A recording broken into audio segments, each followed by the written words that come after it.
comments and for your patience today. That is everyone who signed up to speak. We'll go now into council comment, and I'll begin.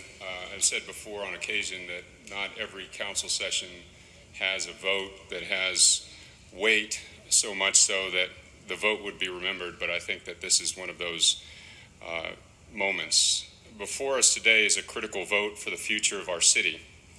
With it, this city, this council, and I as your mayor will declare that we will not be bystanders.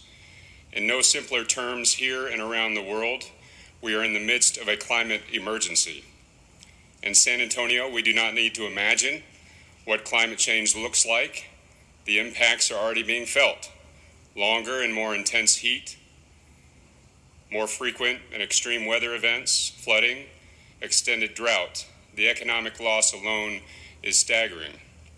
In 2017, one of my first acts as mayor, supported by many of my colleagues on this dais, was to commit San Antonio to the goals outlined in the Paris Climate Agreement, agreeing to help limit the global temperature increase to 1.5 degrees Celsius in this century. In doing so, we've developed a climate action and adaptation plan before us today that sets the bold goal of making San Antonio carbon neutral by 2050.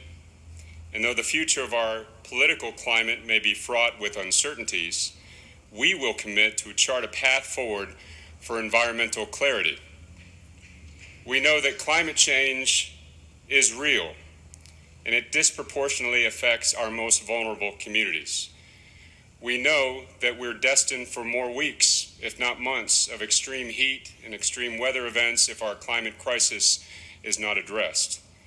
We know that a younger generation is calling out to their elected officials, begging for action, so they're not left with an irreparable planet. And we know that a future with a better transportation system, more efficient buildings, a 100% renewable energy source is the future for San Antonio.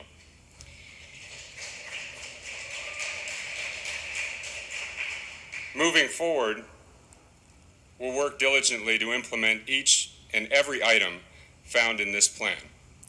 This was not an easy undertaking. You heard that today. So I'd like to take a moment to thank those who are most intimately involved. Doug, Julia, and the Office of Sustainability for shepherding a process that I know at times has been very personally difficult.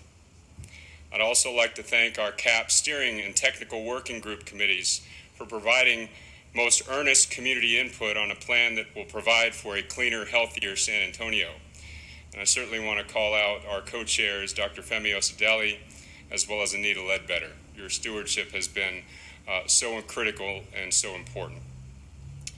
The work we've done together has been recognized nationwide through the Bloomberg Philanthropies American Cities Climate Challenge, and just last week at C40 in Copenhagen, I stood in front of mayors from around the world to note that if San Antonio can address the climate crisis in the backyard of some of the largest fossil fuel reserves in the world, anybody can.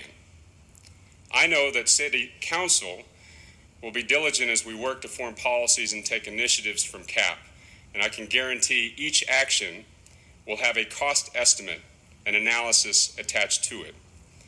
As a cleaner future evolves for our city, the equity component of this plan, now nationally recognized, will ensure that we never take climate action at the expense of our most vulnerable.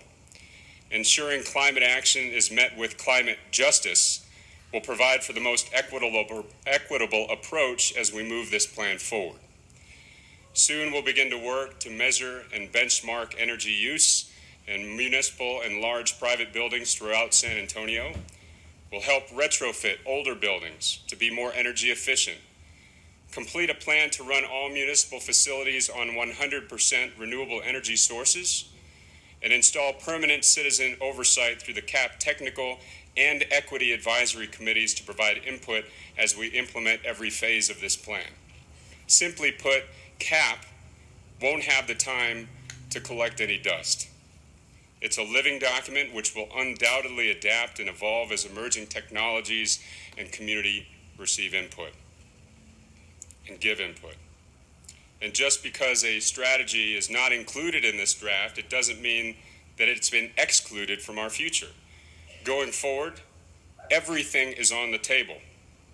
Issues like coal must be addressed and done so in an equitable manner that does not overburden our community.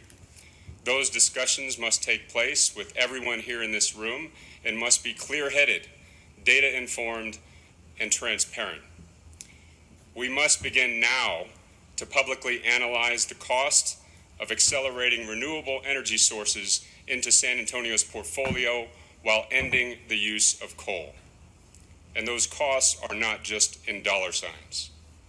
We will act in accordance with the scientific consensus, which tells us that implementing the CAAP limits the impact of climate change. It creates jobs, it strengthens our economy, it fortifies our community health and equity, and it strengthens our national defense. So thank you all for being here today, and I want to especially thank the young people who, like their peers from around the globe, are helping to lead this charge.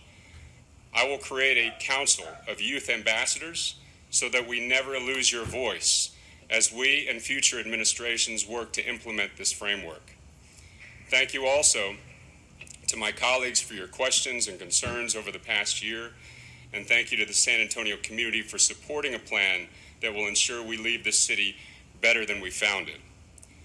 There's an old Greek proverb that reads, "Societies grow great when old men plant trees whose shade they know they shall never sit in." Let today mark the start of a better tomorrow for our city. Thank you very much. Councilmember Sandoval.